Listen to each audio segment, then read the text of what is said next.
UFC Fight Night, Moicano versus Saint-Denis.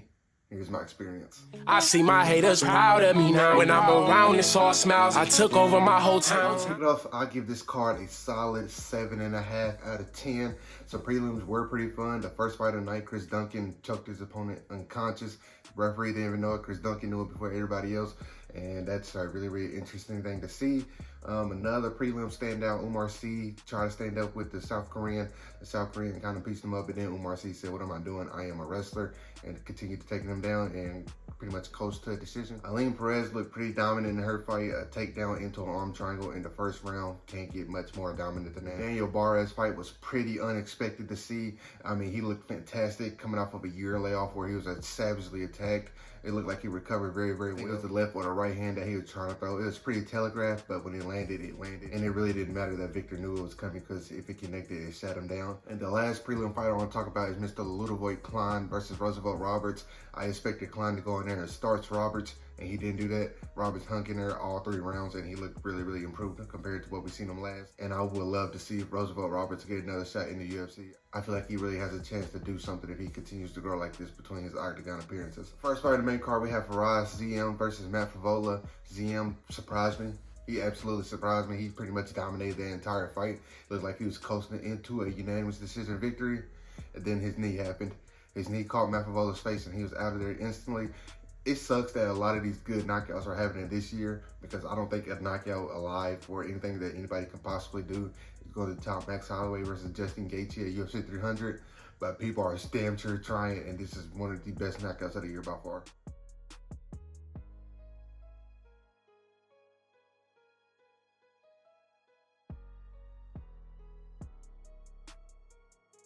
Following that fight, we have Morgan Charrier taking on Gabriel Miranda. Charrier's the real deal. Charrier looks like the real deal. This man's striking is impeccable. Second round KO finish off of a left hook. This man, I'm telling you, give him a couple years, maybe a couple years if he's active, maybe a year. I feel like he could be in the top 10 picture. And once he gets in the top 10, in the top 10, 145 is a bloodbath. So I don't know how well he's gonna do, but I feel like he is one of those fighters that can make some noise in this division.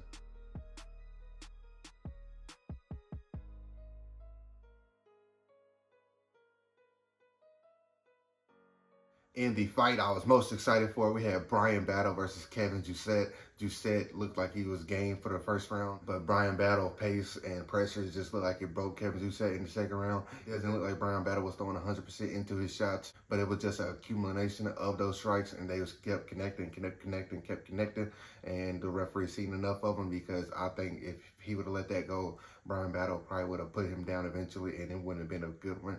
Kevin Jousset was getting held up by the fence by the time the referee stopped it. Good stoppage in my opinion.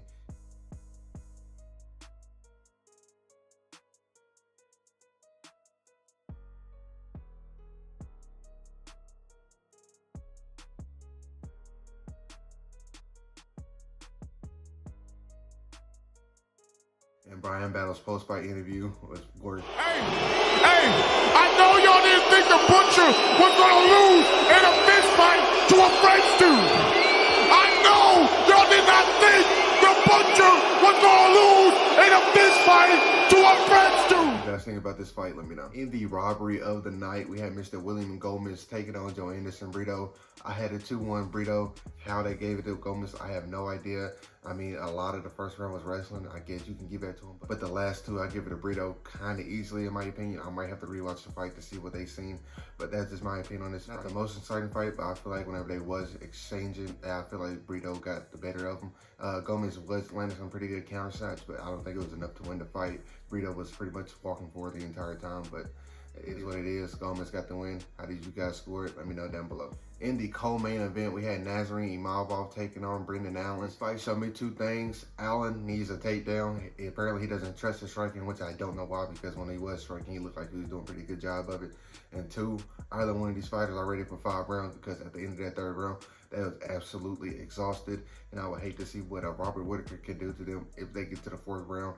But it is what it is. They fought pretty well for what it was. Imavov walks away with a unanimous decision. How did you guys score it? I feel like that's probably the right way to score it. I don't think they won too many fans off of this performance, but A win's a win, and you get better for the next one. In the main event of the night, we had a rare 10-7 round. I don't know if that was officially it, but in my opinion, that first round, Renato Moicano absolutely bludgeoned Benoit Saint-Denis. This fight was not close. And some people are saying in a rematch, this fight would be close off of a fluke takedown. That takedown was not a fluke. I mean, Renato Moicano's shoulder was pretty much dislocated 3 weeks before the fight. And if he's able to take him down that easy, 3 weeks out from this injury like that, I can't imagine what he could do to him completely healthy. But with that being said, Moicano is on a 4-fight win streak with this win, while BSD is on a 2-fight skid. And he is probably done main eventing for a while. I feel like he just main evented this card because it was in Paris and Shrukan couldn't do it. But I feel like Benoit Saint-Denis needs to take time off from this absolute bludgeoning, and hopefully he's able to come back relatively healthy.